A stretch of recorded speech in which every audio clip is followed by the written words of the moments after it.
পূরণ করে দাও। আল্লাহ আমাদের সকলকে আল্লাহ থেকে বিদায় নিয়েছে সবার কবরকে জান্নাতের বাগান বানিয়ে দাও। আল্লাহ ছেলেদের তাদেরকে সুস্থতার জীবন দান ফরমাও। আল্লাহ আমরা যারা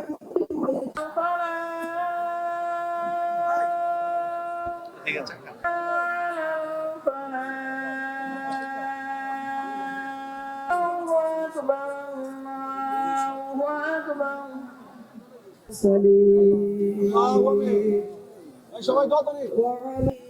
وعلى الملائكة المقربين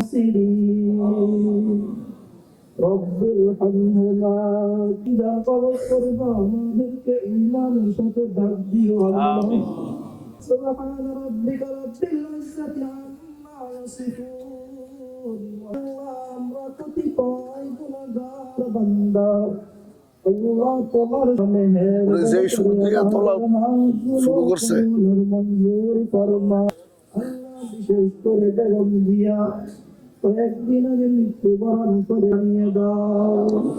আল্লাহ শহীদ জিয়াউর রহমানের কবরকে জান্নাতের বানিয়েছে। আল্লাহ শহীদ উসমান হাদি সহ সবার কবরকে জান্নাতের মেহেরবানি করে সবার উদ্দেশ্য পূরণ করে দাও। আল্লাহ আমাদের রব্বুল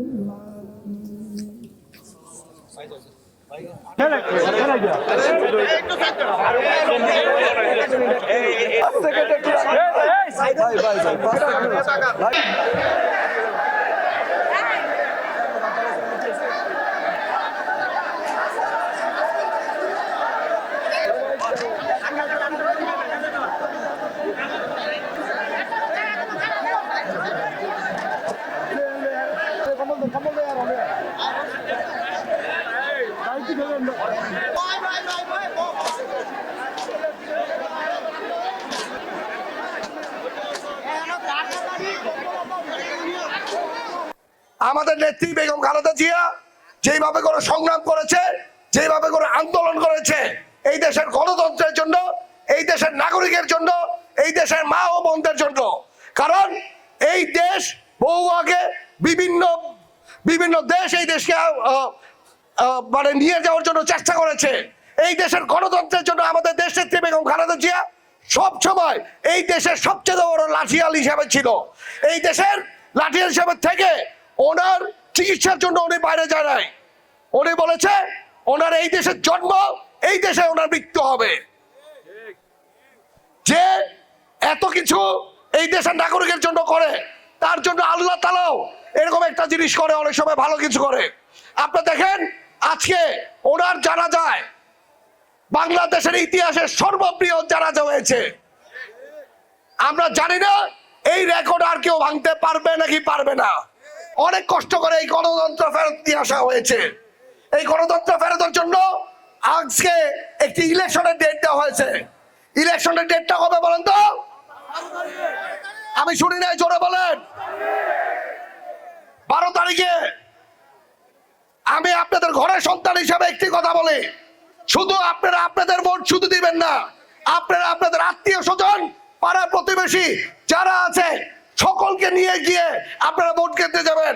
আপনারা হাত তুলে আমাকে বলেন তো যাবেন নাকি যাবেন না?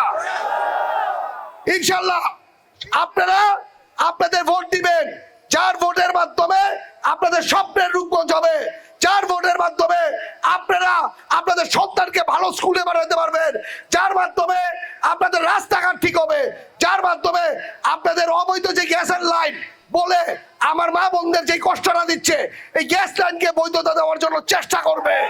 দেশটা তারেক রহমান সাহেবের একটি কথা বলি, উনি এই দেশকে চেঞ্জ করে ইনশাল্লাহ সিঙ্গাপুর মালয়েশিয়ার মতো বানাইতে যাচ্ছে। ওনার সাথে আমরা সকলে থাকবো নাকি থাকবো না বলেন তো?